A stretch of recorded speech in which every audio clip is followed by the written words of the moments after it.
Welcome to the Identifying Study Designs section of the EBM Express course.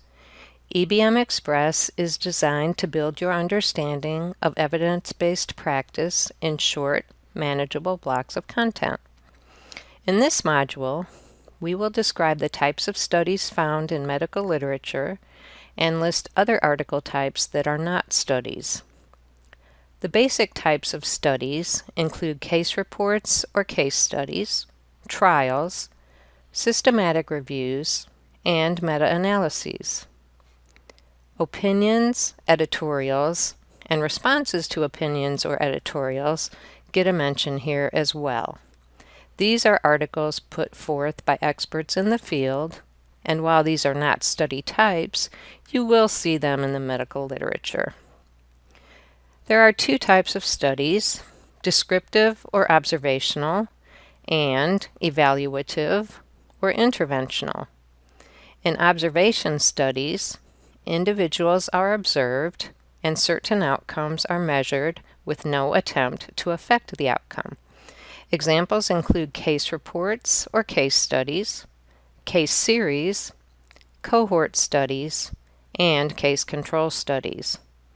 On the other hand, interventional studies test interventions, which might be a potential drug, an activity, a procedure, or a medical device. Clinical trials, controlled clinical trials, and randomized controlled trials are all examples of interventional studies. Systematic reviews and meta-analyses are not typical study types. They evaluate or critically assess studies. Let's look at case reports and case studies.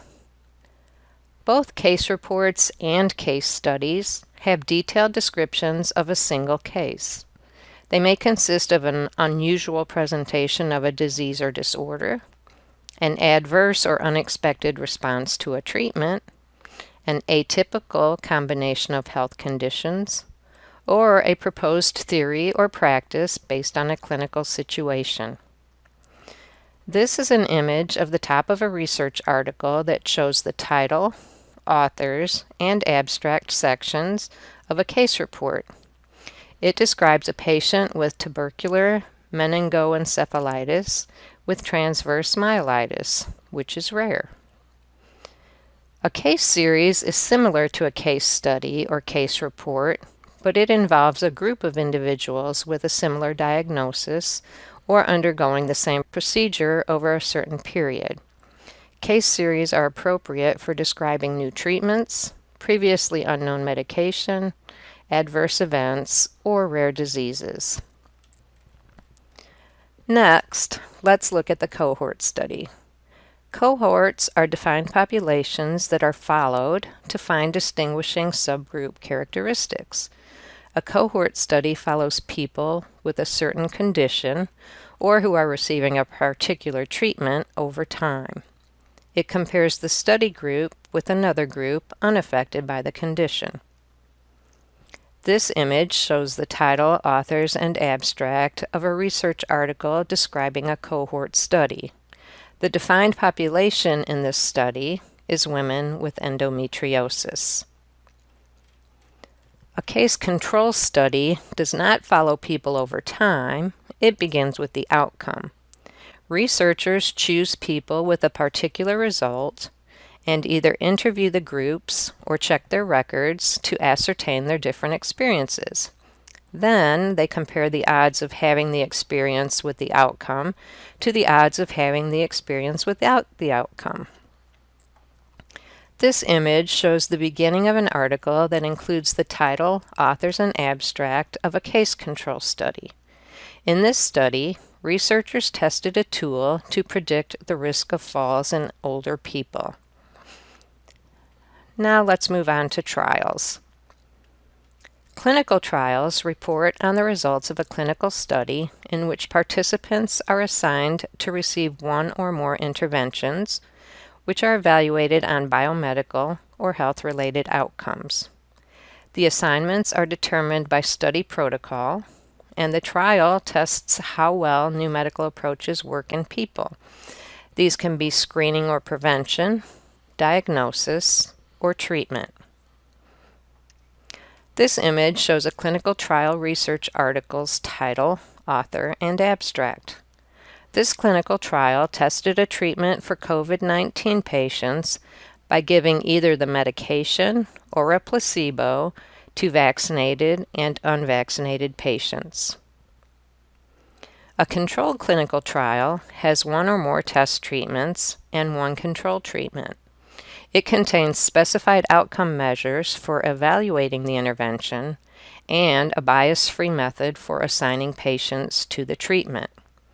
The types of treatment may include drugs, devices, or procedures studied for diagnostic, therapeutic, or prophylactic effectiveness.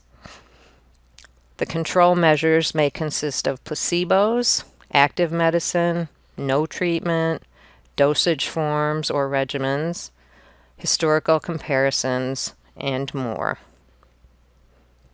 This image of the beginning of a controlled clinical trial research article shows the title, authors, and abstract. In this controlled trial, the treatment was exercise compared to the control measure of no exercise in both cannabis users and non-users before a meal tolerance test. A randomized controlled trial is similar to a controlled trial in that it has at least one test treatment and one control treatment. It includes concurrent enrollment and follow-up of test and control treated groups. The main difference from a controlled trial is that the treatments to be administered are selected by a random process.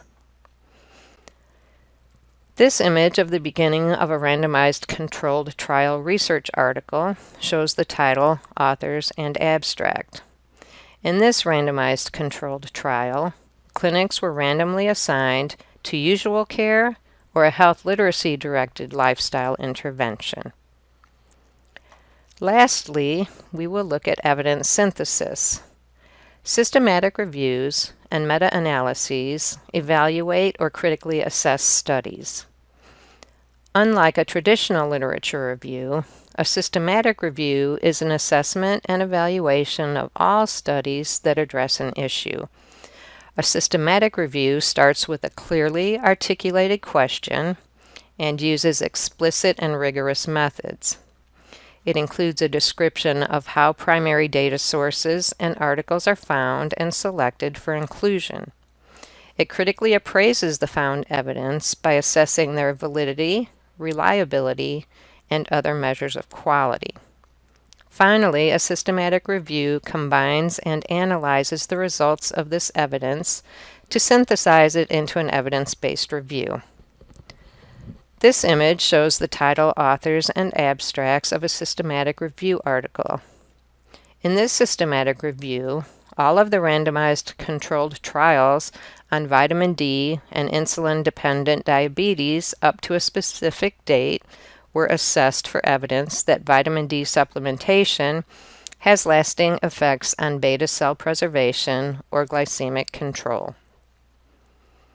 Finally, a meta-analysis is similar to a systematic review, but provides an evidence-based overview of multiple studies with combined quantitative analysis. It includes specific methodological and statistical techniques to combine quantitative data. This is an image showing the title, authors, and abstract of a meta-analysis article. This meta-analysis investigated the size of the relationship between anxiety sensitivity and PTSD symptoms among trauma-exposed adults. While this module provided an overview of trials and evidence synthesis, upcoming modules will delve deeper into clinical trials, systematic reviews, and meta-analysis.